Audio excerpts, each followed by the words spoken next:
ke rekening, jadi duit. Selesai, sesimpel itu Pak. Kecuali sampai tidak mau belajar atau memang menutupi sesuatu, itu beda cerita Pak. Lanjut. Ya alhamdulillah. Kebetulan yang kita butuhkan kan pionir di Indonesia kan cukup banyak. Pionir Indonesia kan di kurang lebih kan 3 juta. Dan di sini kan saya coba membantu walaupun secara administrasi kalau mau monggo itu ada 500. Dan saya akan janji pada saat jaringan dibuka besok 1M. Itu aja Pak. Jadi monggo masing-masing memberikan apa solusi yang terbaik kepada pionir. Mau sosialisasi gimana cara teknisnya itu kembali lagi ke sistem teman-teman. Dan terima kasih, semoganya selalu sehat dan lindungannya Maha Kuasa. Siap. Jadi dari pembahasannya Pak Fauzan, dia tetap kekeh tidak mau mengajari pionir itu untuk sesimpel itu. Mungkin ada yang dimanfaatkan nggak Pak? Kalau nggak ada, tolong diajari sesimpel itu loh Pak. Lanjut Om. Om siapa? Om Suceng. Ya gini. Ini Pak. Gini, ya halo Pak Fauzan. Kalau Pak Fauzan tidak paham, bilang aja tidak paham. Pak Fauzan sebelum mendirikan PT, itu dulu PT-nya tidak ada loh Pak. Sampean sendiri atas nama sampean sendiri. Itu sudah berani mau mencairkan 0,055 koin 250 juta sebelum lebaran. Simpel itu pada itu. Dan sekarang belum ada hasil sudah gelombang 2 piye to Pak sampean iki. Ya itulah makanya ikutin aja program kita. Ya, jadi apapun saat ini esceng apapun belum siap Pak mencairkan. Ya, jadi semuanya menunggu proses jaringan dibuka baru ada pencairan. Terus yang kedua, saya membuat PT itu tadi adalah menjembatani supaya badan hukum tidak dikejar cyber waktu pada saat pencairan. Karena ujung-ujungnya masuk 1M, 2M, 3M seperti itu. Karena apapun teman-teman harus tahu bahwa mining saat ini dikenakan 0,2. Pada saat konverter itu dikenakan 0,2. Berarti totalnya 40%. Seandainya GCV Cina berarti kan 5 miliar. Dipotong kurang lebih berapa? 40%, berarti hanya tinggal 3 miliar. Nah, saya hanya bisa membantu 1 miliar dulu pencairan pertama, Pak. Itu aja.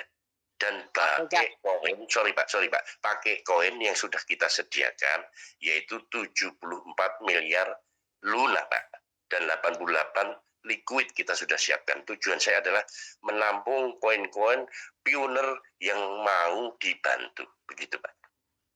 Nih, saya mau selamat malam. Saya nangkap poinnya. Izin. Konverter, ya. Ya. Sekarang saya tanya lagi nih, konverter itu apa? Tolong jelasin. Ya kan Pak, merubah uang pi menjadi mata uang rupiah Pak. Mata uang rupiah apapun dalam waktu dekat kan ini ISO juga kita kejar. Sudah kita bayar ISO 27 yang terbaru. Berarti nanti kan kita akan dunia Pak. Itu aja salah Pak, bukan konverter, konversi. Kita ditawain. Konverter itu ditawain orang. Monitor izin bertanya Pak Fauzan. Monggo Pak. Tadi saya tangkap apa yang disampaikan Pak Fauzan tentang mencairkan koin Pi dari pionir, menampung Pi, nanti ditukar dengan senilai CV. Dan terus membahas tentang koin Luna 88 wallet yang liquid. Nah, saya jadi sempat berpikir gini. Promosi dari apa yang disampaikan Pak Fauzan itu bagus, mempromosikan untuk pertukaran Pi. Tapi yang menjadikan kambing hitamnya adalah Pi. Sedangkan uang member ini, apakah dibelikan koin token-token yang recehan yang nantinya pas market akhirnya jenengan bisa cairkan sedemikian rupa? Itu adalah jadi pertanyaan. Kenapa bahas Luna, bahas yang lainnya, token-token itu? Nah, inilah yang jadi saya tuh kalau melihat kalau memang ini mencairkan Pi, iya kalau Pi itu 4M, kalau nggak 4M, apa jalan solusinya? Berarti dari PTN sendiri itu merencanakan sesuatu dilempar ke token-token yang micin, mungkin nunggu bulan yang kedua Bitcoin mungkin. Kita nggak tahu. Nah, jadi dari situ ini adalah sangat-sangat berbahaya dan spekulatif. ketika nanti pencairan ataupun yang disampaikan tadi, yang ini deliquid, yang ini deliquid, kita bisa mencairkan sekian lah. Ini sangat spekulatif dan ini sangat berbahaya. Karena apa? Melakukan crowdfunding dengan menggalang dana sedemikian rupa ke pionir, itu bukan bermaksud untuk mengembangkan ekosistem Pi supaya Pi itu nanti dikenal sama bursa dan dikenal sama seluruh dunia, tapi uang tersebut tidak tahu fundamentalnya itu apa gitu. Untuk daftar register itu, saya tahu mungkin daftar ini bayar ini. Tapi yang dimaksud tadi, kenapa mbak token yang lainnya bukan Pi? Sedangkan Pi yang Anda kumpulkan aja cuman 0,00 sekian itu dari berapa puluh ataupun ribu pionir, itu cuma nggak sampai 100 Pi mungkin. Memang bisa Anda menjamin seperti itu? Itulah yang jadi pertanyaan seperti itu. Monggo dijawab. Oke. Jadi kalau saya salah, pastinya polisi cyber sudah bertindak, Pak. Jadi biarkan hukum yang menilai saya salah. Alhamdulillah. Bukan itu. Anda posisinya bagus. Maaf. Anda posisinya bagus, regulasi sesuai dengan exchanger yang ada di Bapepti. Entah itu token apa. Cuman permainan seperti ini sangat spekulatif, Pak. Ini sangat berbahaya ketika Anda larikan entah itu uang member, entah Anda kumpulkan uang itu buat di token lain. Nanti ketika nilainya bagus, Anda diverifikasi di token-token lain. Ini bahaya. Nah, ini tujuan Pi itu sendiri. Apakah Anda bisa menjamin? Kalau nggak bisa menjamin, ini kalau uang member minta kembali gimana? Seperti itu, Pak. Monggo dijawab. Ya. Jadi kalau kita kan sudah jelas, pada saat jaringan dibuka, kita akan bayar koin-koin mereka. Dari mana? Dari koin kita yang liquid. Makanya pakai rumus anak apapun tidak akan ketemu. Tujuan kita tinggal tadi adalah bagaimana mampu menampung koin supaya tidak kemana-mana. Ya, karena kalau kita masih mampu, masih cukup, kenapa enggak? Ini baru satu aja saya pamerkan tadi, 1.100 triliun. Bagaimana yang lain, sorry ya, itu tadi. Nah, tujuan kita memang untuk menampung, kecuali 1-2 tahun ke depan, memang saya akan meminta core team untuk kita membuat SDK. Karena kita nanti akan buatkan yaitu aplikasi agar kemudian para pioner siapapun bisa mengakses Pi, tinggal klik rupiah, Pi, klik dolar seperti itu, Pak. Saat ini adalah pelan-pelan. Karena ini adalah revolusi, yang penting jaminannya adalah kita punya koin liquid.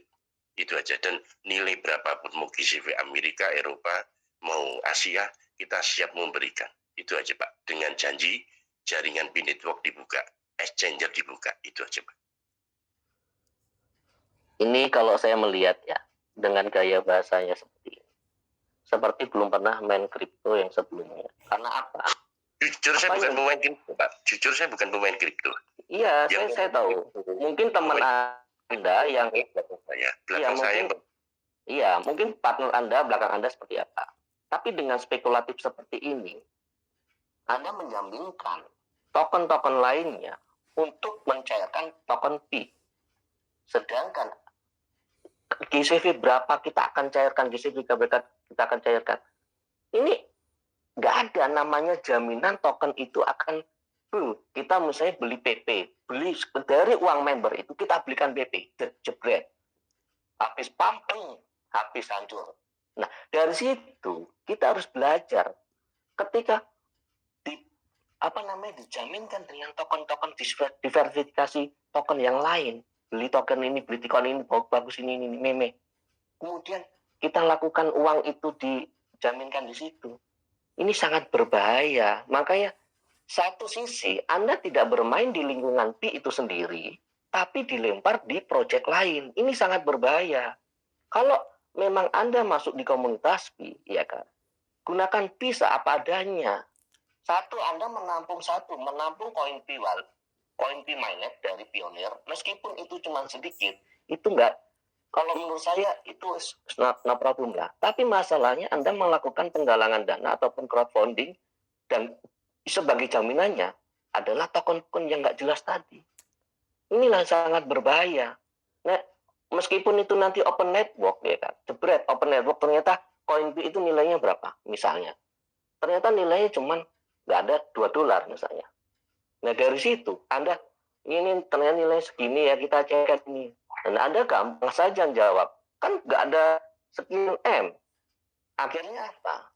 Janji itu sekedar janji, bukan sesuatu hal yang kalau open network, iya kalau open network diketok palunya 4 M, kalau enggak ya Anda gampang membayarnya karena Anda sudah belikan token-token yang lain. Ya ini permainan seperti itu ya kebaca Pak kalau model-model seperti itu. Ini kasihan pionir, yang satu berharap, yang kedua Anda lempar itu dengan token-token yang lainnya. Itu aja sih. Nah. Itu tadi kan sudah saya sampaikan. Saya itu sudah ada tim saya 88 liquid Pak. Paling jelek. Itu token apa? Ya kan sudah bilang 88 liquid. Kalau liquid itu sudah tahu toh. Artinya 88 apa maksudnya? Koin Pak. Koin apa? Ya apa aja Pak. Mau Bapak bilang apa? Mau 1 hari saya cairkan Bapak ke kantor saya sama kan Jogja. Kenapa nggak main? Saya cairkan. Contohnya punya 10 Bitcoin. Saya cairkan detik menit depan Bapak bisa. Saya sudah posisi di web 3 Pak. Liquid itu tadi Pak. Bukan ngarang Pak. Itu nyairkan ke agensi sama orang merem juga bisa Om. Anak saya SD aja udah bisa Om. Iya, makanya kan saya bilang kan apa adanya Pak. Saya punya 88 liquid tadi memang kebutuhan untuk nanti kita mau menampung pi. Harapannya nanti kalau sudah nilai 1 juta baru mungkin kita mau pakai. Gitu enggak, kenapa harus menampung Pak? Kenapa satu ya kenapa harus menampung? Kenapa enggak Bapak mengajarkan caranya untuk WD ke changer? Itu aja. Padahal simpel loh Pak itu. Sedangkan sampai bilang mencairkan koin ke changer bisa 1 detik itu. Jangankan sampai anak saya SD karena yang bisa, diharapkan uangnya Pak. Karena yang diharapkan uangnya Pak. Itu yang saya maksud. Padahal dia bisa mencairkan Bitcoin dengan 1 detik itu juga. Itu sama juga anak saya pun bisa Pak. Kenapa Bapak nggak ngajarkan seperti itu loh? Pernah diputer-puter. Ayo. Ya, saya kan membuat perusahaan tadi kan kurang lebih kan untuk ke arah Bapeti dilarikan ke JFX, KKI, kustodian. Di situ diminta 100 miliar Pak. Ya, 100 miliar. Terus diminta lagi 70% jaminan koin Pak. Jadi apa hubungannya dengan namanya yang 500 ribu tadi yang teman-teman sampaikan? Tujuan kita kenapa menampung? Karena kita tahu bahwa GCV nanti mati, harga mati di awal. Itu aja. Karena apa? Di jaringan Web 3 itu Stellar itu GCV 314159. Itu aja. Oh gini Pak Siro, udah ketangkap. Jadi gini, dari apa yang ada di pikiran Pak Fauzan dan teman-teman yang lainnya, mungkin timnya, meyakini bahwa Pi itu GCV, itu yang pertama. Dan dengan meyakini Pi itu GCV, dia membuat perusahaan dengan mempertaruhkan izin modalnya segitu, gitu, sekian M kayak gitu. Nah dari sini, ini hati-hati ketika besok nggak GCV, ya kan? Apa yang harus Pak Fauzan lakukan ketika ternyata nilai Pi open network Januari ataupun Februari ataupun PPD di Maret misalnya nggak sesuai GCV, apa yang Bapak lakukan? Intinya gitu aja.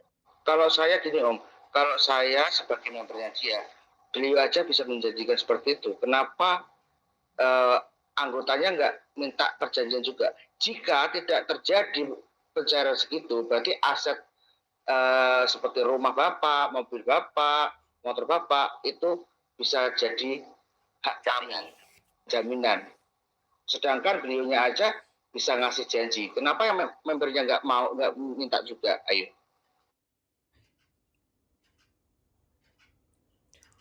Ya pikirannya setor-nya kan pikirannya setor-nya itu kan cuma 0, sekian. Kemudian bayarnya itu nggak seberapa. Bagi kita nggak seberapa. Kalau kumpulan dari berapa juta pionir di Indonesia, bahaya itu Pak. Apa yang bisa jaminkan Pak Fauzan gitu loh, ketika nanti Pi tidak sesuai segitu gitu loh. Makanya hanya membatasi 30.000. Seandainya tidak GCV pun ya yang penting kan dibayar, niatnya 250, niatnya 1M tetap 1M begitu loh Pak. Cuma koinnya mungkin dia nambah, gitu aja. Bukan maksudnya anti GCV kenapa sih selalu dihubungkan dengan miliaran? Ketika misalnya nilainya cuma $10 lah paling banyak. Terus apa yang dilakukan Pak Fauzan gitu untuk member-member Pak Fauzan itu loh? Ya kalau harga segitu saya kira gagal Pak proyek B. Karena sudah Lah ya, iya gagal. Tapi uang member gimana janji-janjinya Pak Fauzan? Intinya internal aja, jangan mikir network.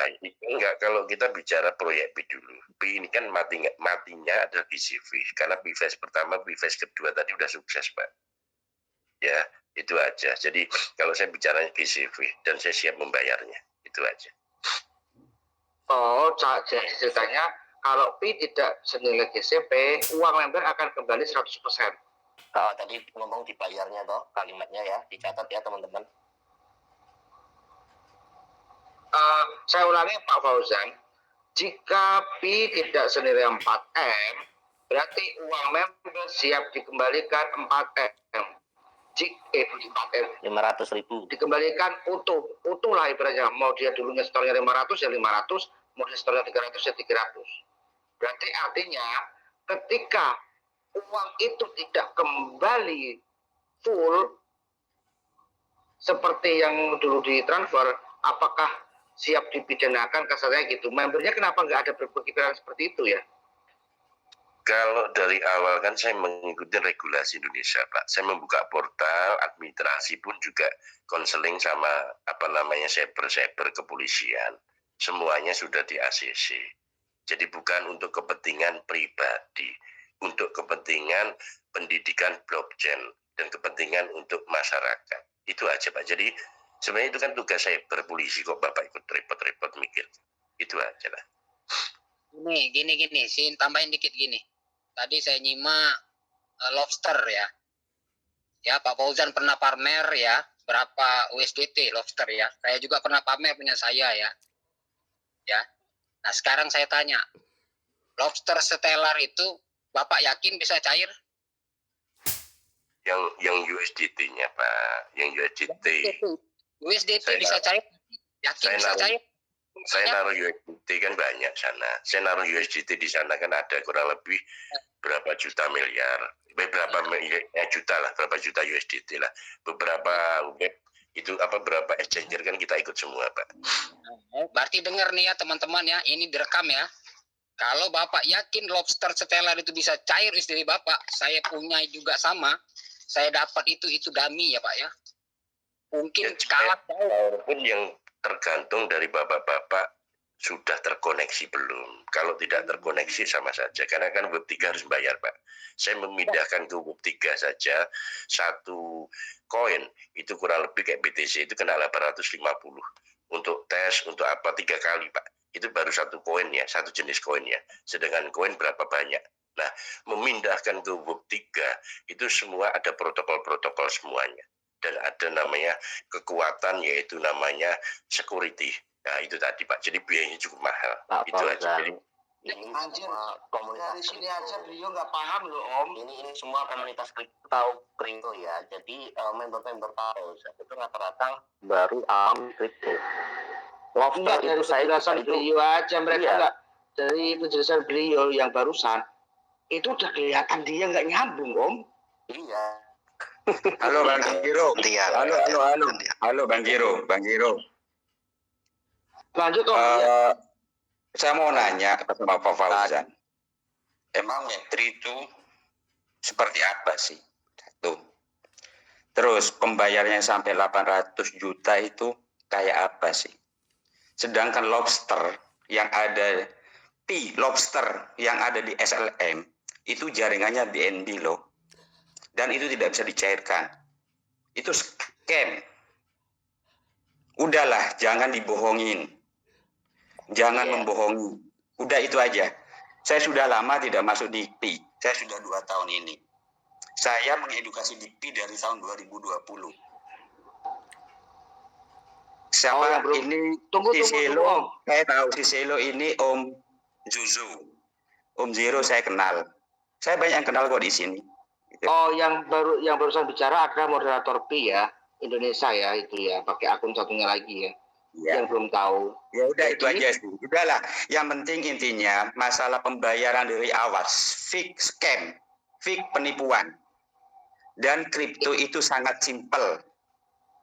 Kamu punya kripto, kamu punya exchanger. Kamu cairkan hari ini juga bisa. Tahu nggak di Indodax kemarin tuh kena hack 220 miliar kurang lebih gitu. Kenapa kok dia bisa membackup? Karena Indodax itu punya dana cadangan 11 triliun. Sedangkan sekarang ini sampai detik ini exchanger mau mendaftar di Indonesia itu sudah agak dipersulit. Karena Bapeti sekarang sudah harus menyiapkan dana 1 triliun untuk dana cadangan. Daftar awalnya itu 100 miliar. Udahlah, jangan membohongi, jangan membodohi, kasihan. Tapi ini tidak scam. Sekarang tergantung Nicholas. Nicholas itu punya liquid berapa? Sekarang Pi ini kerjasama dengan CV siapa? Feature kapitalnya itu siapa? Berapa dolar? Contoh yang paling besar, contoh yang paling nyata hari ini, hamster si curut, meskipun tuh harganya 150 perak, venture kapitalnya tuh berapa? MC-nya hari ini, per hari ini itu tadi tembus 800 juta dolar. Berarti apa? Si developernya itu punya duit untuk mengisi koin tersebut masuk ke exchanger tersebut. Udahlah, kalau masalah Pi ini tidak scam. Masalah mau garap aja. Kan nanti kalau sudah mainnet, mungkin harganya feeling saya mungkin $1 gak nyampe. Kita suplainya 100 miliar. Nah, antara suplai dan sirkulasi suplai itu harus diketahui dulu. Kenapa kok curut harganya segitu? Karena sirkulasinya cuma 60%. Kenapa not harganya segitu? Semuanya itu ada hitung-hitungannya. Ada sirkulasinya, semuanya itu ada. Bisa Kalau masalah yang 500.000 itu semuanya bohong. Udahlah, jangan nipu. Udah sekian ya dari saya. Om Zero, terima kasih. Salam semuanya. Siap Om, kita lanjutkan lagi. Dari edukasinya Om Fauzan aja, beliau tidak paham tentang kripto. Gimana dia berteriak-teriak untuk mengembangkan Pi, kasarnya seperti itu loh. Nggak kasihan memberinya. Ini aja. Kita sama-sama menunggu besok pada saat jaringan dibuka saja. Kalau saat ini kan kalau mau pembuktian kan repot Pak. Jadi lebih baik finalnya saja besok seperti apa. Itu nggih. Jadi supaya siap. Nanti kita sama-sama biar cepat aja Pak. Tidak ada rasa kedengkian, kebencian, karena kita kan sama-sama pengen berbuat yang terbaik. Gitu aja. Izin Pak, saya mau satu aja, dikit aja. Saya mau bertanya satu, tolong dijawab soalnya ini direkam ya. Ketika Pi gagal 4M, apakah uang member akan dikembalikan secara utuh? Jika tidak utuh, member akan mempidanakan atau menuntut, seperti itu. Saya bisanya mencairkan Pak. Jadi saya akan bantu tetap pencairan Pak, sebesar yang teman-teman harus dapat rupiahnya berapa, itu aja Pak. Yang pertama adalah sebesar 250 juta, setelah itu berlanjut yang 1M, begitu Pak. Mohon maaf, saya lagi habis minum obat agak ngilin. Waalaikumsalam warahmatullahi wabarakatuh. Jadi tak ambil kesimpulan ya, beliau ini memang muter-muter. Bentar ya, dikit aja. Jadi beliau itu memang muter-muter dalam arti tidak mau mengajari sesimpel itu mencairkan Pi nanti setelah permanet. Dengan cara apa? Dengan cara memungut uang member. Jika tidak 4M, dia ternyata bilang dia hanya membantu mencairkan. Ya kenapa kalau membantu mencairkan harus bayar? Sedangkan kita praktik di sini mau mencairkan pun bisa loh. Ketika open mainnet 3 itu nanti, nggak usah bayar. Betul. Hanya orang mules saja yang percaya. Orang-orang dungu aja yang percaya sama dia. Saya kan admin dia dulu. Dia satu. Dulu Exchange Collab sebelum ada PT mau mencairkan sebelum Lebaran. Saya punya buktinya.